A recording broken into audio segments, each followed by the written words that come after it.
Welcome to Community Cocktails with Kimberly, hosted by Kimberly Woodard, a realtor for nearly 20 years with Ebby Halliday Realtors. Join her every first and third Wednesday of the month as she meets with the top community influencers to help you get to know the area you want to call home. Don't just love your home, love your community. And now, your host, Kimberly Woodard. Welcome, viewers, to this episode of Community Cocktails with Kimberly. I can't wait for this episode to share with you. Today, I have Barrett here, pickleball guy, and we are going to learn a little bit about pickleball, and it's the biggest craze right now. I know you probably are one of those, if you're like me, you're getting invitations to pickleball socials, and then you're like, oh no, how do I play? So here we are. Welcome, Barrett. Thanks for having me. I'm excited to be here. Oh, well, let's talk about pickleball. So it is just now the biggest craze around. Yeah, it's the craziest thing ever. I've never seen anything like it. But it started back in the 1960s, and within the last 10 years, it's really exploded. And probably the last maybe year or two, it's just gone completely insane. So Yes. Well, I'm ready to talk about it more. Yeah, it's a fun sport because all ages can play. Mm-hmm. You know, you can, and it's a social. So, for those that want to play and have a drink in their hand, they can do that. Totally possible. If you're a competitive player, I don't recommend it. But that is the wide range of pickleball. What we say is that you can be 8 or 88, and you can play the game. And you can play very casually, or you can play extremely competitively. And there's just something for everyone. Oh, I love that. Well, let's talk about you and how did you get into pickleball? My mom. Oh. My mom was playing before I did. Oh, wow. She was playing a full year before I was at her country club. Okay. This was 2016. Yeah.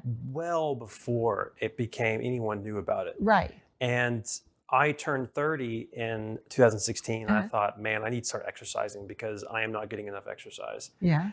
So I procrastinated for 6 months as usual. Christmas came around. I knew she was into pickleball, so I thought, let's get her a gift or two. Well, when she opened the gift, she just lost it. I mean, she was just so excited that she had this stuff. And I kind of scratched my head thinking, maybe there's something behind this. Yeah. Maybe there's something behind this thing. So February comes around, unseasonably warm day in February, thought, let's go give it a try. And that was it. Wow. Within 5 minutes, I was hooked. Wow. Yeah. Wow. See, it was kind of like your New Year's resolution too. Yeah, exactly. Well, Get into exercise finally, right? So. Yes. So now you have been teaching on YouTube classes, and which I think is phenomenal. I mean, I love that, especially for those that are, like I said, you get invited to these pickleball socials or outings now, and you're like, oh, what do? I want to have a couple skills on it. You can get on your YouTube and learn how to play. So how did you start? And let's talk about that. So I started playing in early 2017. Within a couple of weeks, I started writing articles on a website. Oh. Back then it was called pickleballgenie.com. And then I changed the domain name a couple months later to Pickleball Kitchen. Oh, okay. And I started writing these articles. And then later on the year, I started a podcast. And then in 2018, that's when I started YouTube. Okay. And that's when it really got crazy. I mean, really crazy. Wow. And because I had so much experience with the podcast, I could speak clearly, I could articulate, and I could communicate very clearly. And I had previous experience with video before. So I just kind of knew what to do, how to act on camera. Right. And it just caught on. And, I'm like most players. I'm definitely more of an advanced player, but I'm not a professional player. I don't play professionally. Right. So I think tried to give it this sort of genuine attitude, and it really resonated with people. And so that continued on. It just went totally bananas. Wow. So completely life-changing.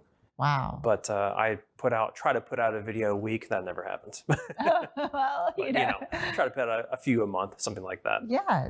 Well, I think it's a phenomenon that you're doing these instructional videos for people to, learn how to play pickleball. Yeah. And, they're learning, especially I know that got probably really popular during our lockdown of 2020 because people were looking to do stuff, and they had time on their hands because there wasn't much to do. So Right.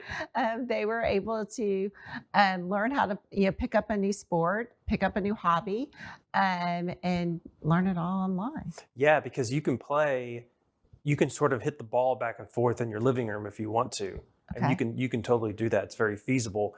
With tennis, it's kind of iffy. Yeah. A little iffy. Yeah. That ball really explodes off those strings. I mean, but it's funny because it's very interesting because during the lockdowns, my traffic plummeted. I mean, by 80%. Wow. And it just kind of took this dip, and then you come back and it comes back up. But that traffic is the more experienced players. Okay. And since they weren't playing as much, they didn't have any reason to go watch the videos. However, behind the scenes was an entire group of people who were interested in this sport, but weren't getting the on-court experience quite yet. Interesting. And that was just this whole tranche of people. And that eventually developed into probably what we're seeing over the past year or so. But as I've mentioned a couple of times, the past 3 or 4 weeks have been totally bonkers, completely insane. That's interesting. Yeah, it's really weird. Well, I mean, I just think it's an interesting thing. Well, let's talk about, the equipment for pickleball, Sure. because it is totally different than a tennis. I am a tennis player, full disclosure. When we do any of these demos, if I make a fool of myself, I have never played pickleball in my life. Yeah. So this is a pickleball paddle. Okay. This is a fairly standard shape, and this is what you're going to see. You're going to see the straight edges on the sides and the straight edge on the top. You've got your handle, as usual. Mm-hmm. They range anywhere between $100 to $200, $250 per paddle, and they have different thicknesses, and obviously the circumference of the grip is different, and so on. Just like a tennis racket. It's personal preference, exactly. And so it's exactly what you think it is. You hit the ball over the net, and that net is only 3 feet tall. And you would think to yourself, there's no way you could hit it. You can't hit the ball into the net. Oh, yes, you can. Wow. Yes, you can. So this is a pickleball. This is a very standard outdoor pickleball. There's differences between outdoor and indoor. Oh, okay. And you can see the holes are quite small compared to most wiffle balls. Yeah. But when the game started, it started with a wiffle ball. Okay. It eventually turned into these outdoor balls here. But this is all you need to start playing. Tennis shoes are important. Yes. Definitely tennis shoes. These are running shoes because they're comfortable, because I know I'm not playing in here today, but no running shoes. Do not wear running shoes, please. I have to say that as a content creator, that's just my thing, because I have to be safety first, right? But this is typically what you're going to see. And if you've got these two things and you go out to a court, you can play. And it's very easy to learn. It's very easy to play. You don't need to have any previous athletic experience. You don't need to have played tennis. I did not play a racket sport before this at all. Oh, okay. In any way, I played golf. Golf. So you can get a paddle from someone else. Yeah. Typically they'll have pickleballs there, but that's all you need to play. And it's super simple. Wow. So let's see some demonstration of what. Typically what most people do is when they first start, they just bounce the ball up and down like this. Now, if you come from tennis, this ball does not bounce. And it's the funniest thing in the world, because you see these tennis players winding up, they're closing their stance off, and it just dribbles right in front of them, right? So the serve, though, in tennis, the serve is overhead, right? But the serve in pickleball is underhand. Oh, okay. Believe it or not. Now, we say it's an underhand serve or whatever, you can still put wicked spin and quite a lot of power. But this is all you need to do to get started with a serve. And that's it. Wow. That's the serve. Now, it needs to go a little bit further than that. Right. But in general, that's what you do. But in terms of how you hold the paddle, I mean, it's just like this. And you can put 2 hands on it if you want to, like this. But I mean, you take the paddle back and then you just swing through. And that is it. There's really nothing too complicated about it. And it doesn't need to be complicated. So take the paddle back and just swing and just swing through. through. Yeah. See, I'm gonna be like whacking it. Don't knock her Topo Chico. But used to my powerful. Just kidding. It was tennis swing. Yeah. But it's much smaller than much smaller. Smaller. I mean, you can, like, if you put two hands, like I saw, naturally you want to put two hands on there, of course, right? Right. And it's very, very crowded up at the neck. But I mean, you can do a two-handed backhand if you want to, and they do exist, believe it or not. Huh. And it's actually my new favorite shot. Oh. Lately. Video coming soon, maybe. We'll see. We'll see. No promises. Stay tuned. No promises. But that's the swing.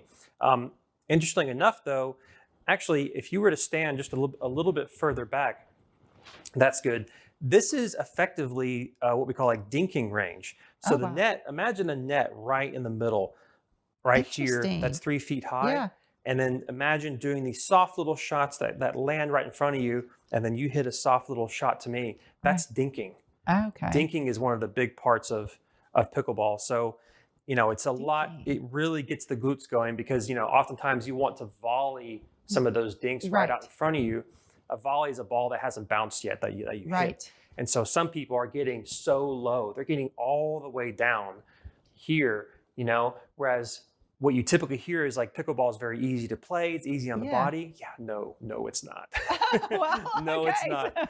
So this is the normal range in terms of dinking. Now you'll be all the way back on the baseline too, but you don't see that very often. It's more this, but especially I guess because what you demonstrated, those balls don't bounce, so you need to stay within close.